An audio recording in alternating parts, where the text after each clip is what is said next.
Ladies and gentlemen, in just a couple of days, Mortal Kombat 10 or Mortal Kombat X, however you wanna call it, will be coming out, and I'm glad to potentially have the chance to play the game, but that's not really the point of this particular video.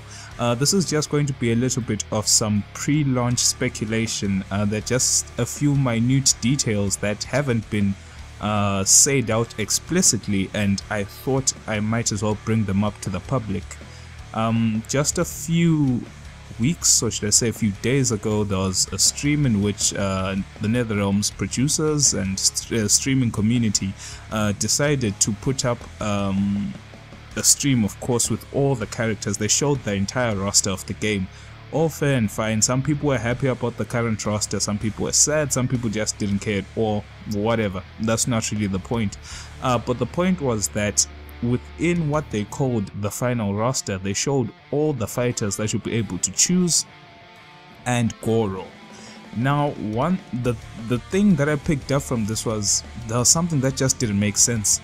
The only way, so far as I know, that you may fight as Goro is if you pre-order the game, or you buy the game and buy him as DLC, because Goro, just like Jason, Tanya, Tremor and Predator, is a DLC character. That's how I understand, or at least how I understood it. Feel free to correct me on that point of view, but I thought that Goro was a DLC character that you could potentially get quote-unquote for free if you pre-order the game, or you could buy him separately after the game's released.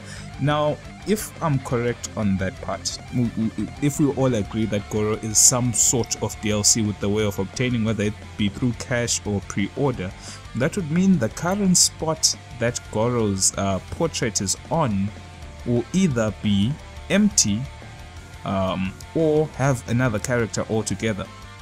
The reason why I say this is, think about it this way. Someone a few months or a few years from now decides, hey, I'm just going to buy Mortal Kombat X just for the sake of buying it because I never had the game, and they decide not to buy any DLC whatsoever. Now, if that's the case, then since Goro is DLC, who exactly will be on the current spot of Goro?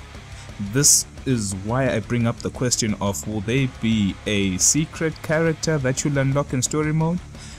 Because as far as we know right now, it has been revealed that you will get the chance to fight against Rain in story mode. You don't get to see his variations, but the character model is there. You will fight against the character, and Rain has not been, how can I say this, he hasn't been announced as a DLC character. There are other fighters within the story mode that died in Mortal Kombat 9 and now are under Quan Chi's control, etc. parts of the story. Maybe it could be one of them brought back to life, just as we saw with Jax. Jax in the beginning of story mode is this undead. He's in the undead form amongst other fighters, but you have his human form in which you can fight with. Same with Kung Lao and Liu Kang. Now, I don't know. I just don't know. That's just my speculation, is that if Goro is DLC, then whose spot is he hiding? Is there another character that they just want to let you find out for yourself, to reveal for yourself? Maybe you finish story mode and you get this one last character. It could be the final boss of the game. I don't know. But if Goro is DLC, then for those who do not buy the DLC, they will only have one of two options. It's either the spot where Goro's current portrait will be empty, or there might be a secret character that we haven't been told about. I don't know, just speculation. Thanks for watching if you've made it this far, and hopefully I will see you in the worlds of Mortal Kombat.